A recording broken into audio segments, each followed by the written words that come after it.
Corona virus সংক্রমণ শুরুর ৫ বছর পর চীনের উত্তর অঞ্চলে হিউম্যান মেটানিউমোভাইরাস সংক্ষেপে এইচএমভিপি ভাইরাসে আক্রান্ত মানুষের সংখ্যা বাড়ায় নতুন করে উদ্বেগ দেখা দিয়েছে। কোভিড-১৯ ভাইরাসের সংক্রমণে বিশ্বব্যাপী মহামারী ছড়িয়ে পড়ার ঠিক ৫ বছর পর এই ঘটনা ঘটল, যে মহামারীতে সারা পৃথিবীতে প্রায় ৭০ লক্ষ মানুষ মারা যায়। চীনের উদ্বোধন কর্মকর্তাদের উদ্ধৃতি বলা হচ্ছে যে ১৪ বছর ও তার কম বয়সীদের মধ্যে সংক্রমণ বাড়ছে, তবে এইচএমভিপি আক্রান্ত হয়ে চীনের হাসপাতালগুলোতে ভিড় বাড়ছে এমন তথ্য নাকচ করে দিয়েছেন দেশটির কর্মকর্তারা। সম্প্রতি ভারতে এই ভাইরাসে আক্রান্ত রোগীর সন্ধান পাওয়া যায় বলে খবর জানা যায়। যুক্তরাষ্ট্রের centre for disease control and prevention CDC বলছে ২০০১ সালে প্রথমে এই ভাইরাস শনাক্ত করা হয়, কিন্তু বিশ্লেষকরা বলছেন হয়তো আরও অনেক যুগ আগে থেকেই এই ভাইরাসের অস্তিত্ব ছিল পৃথিবীতে। স্বাস্থ্য বিশেষজ্ঞরা বলছেন এখনই ঘাবড়ার কিছু নেই, কেননা চীনের সরকার বা বিশ্ব স্বাস্থ্য সংস্থা WHO কেউই এখন আনুষ্ঠানিক সতর্কতা জারি করেনি। এই ভাইরাস ভয়াবহ আকার ধারণ করবে কিনা সে বিষয়ে বিশেষজ্ঞরা কোনো সতর্কবার্তা দেন নাই। তবে রোগটি যাতে না হয় সে বিষয়ে সতর্ক থাকার পরামর্শ দিয়েছেন তারা। এইচএমপিভি সংক্রমিত হলে সাধারণত জ্বর ও ফ্লুর মতো উপসর্গ দেখা যায়, সাথে কাশি, জ্বর, নাক বন্ধ এবং শ্বাসকষ্ট হতে পারে, সাথে চামড়ার র্যাশ বা দানা দানা দেখা দিতে পারে।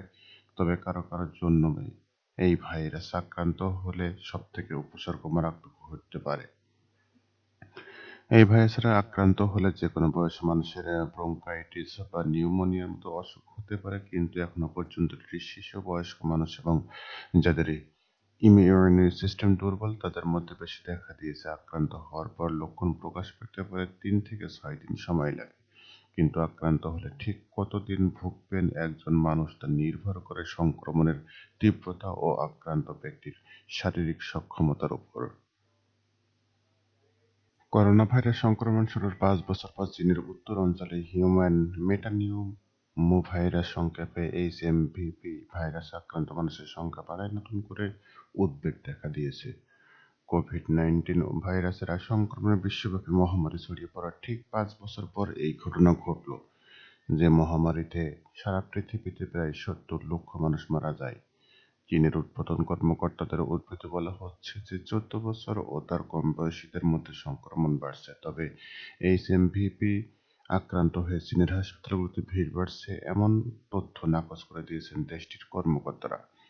সম্প্রতি ভারতে এই ভাইরাসে আক্রান্ত রোগীর সন্ধান পাওয়া যায় বলে খবর জানা যায়।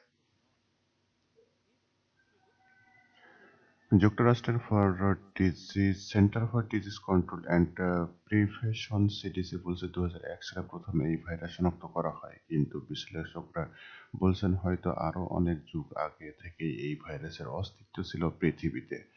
স্বাস্থ্য বিশেষজ্ঞরা বলছেন এখনই ঘাবড়ার কিছু নেই, কেননা চীনের সরকার বা বিশ্ব স্বাস্থ্য সংস্থা WHO কেউই এখন আনুষ্ঠানিক সতর্কতা জারি করেনি।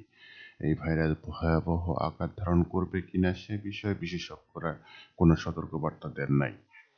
তবে রোগটি যাতে না হয় সে বিষয়ে সতর্ক থাকার পরামর্শ দিয়েছেন তারা। এইচএমপিভি সংক্রমিত হলে সাধারণত জ্বর ও ফ্লুর মতো উপসর্গ দেখা যায়, সাথে কাশি, জ্বর, নাক বন্ধ এবং শ্বাসকষ্ট হতে পারে, সাথে চামড়ার র্যাশ বা দানা দানা দেখা দিতে পারে।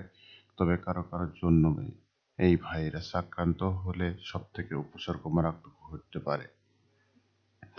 এই ভাইরাসে আক্রান্ত হলে যেকোনো বয়সী মানুষের ব্রঙ্কাইটিস বা নিউমোনিয়ার মতো অসুখ হতে পারে, কিন্তু এখনো পর্যন্ত এটি শিশু, বয়স্ক মানুষ এবং যাদের ইমিউনি সিস্টেম দুর্বল তাদের মধ্যে বেশি দেখা দিয়েছে। আক্রান্ত হওয়ার পর লক্ষণ প্রকাশ পেতে পারে ৩ থেকে ৬ দিন সময় লাগে, কিন্তু আক্রান্ত হলে ঠিক কতদিন ভুগবেন একজন মানুষ তা নির্ভর করে সংক্রমণের তীব্রতা ও আক্রান্ত ব্যক্তির শারীরিক সক্ষমতার উপর।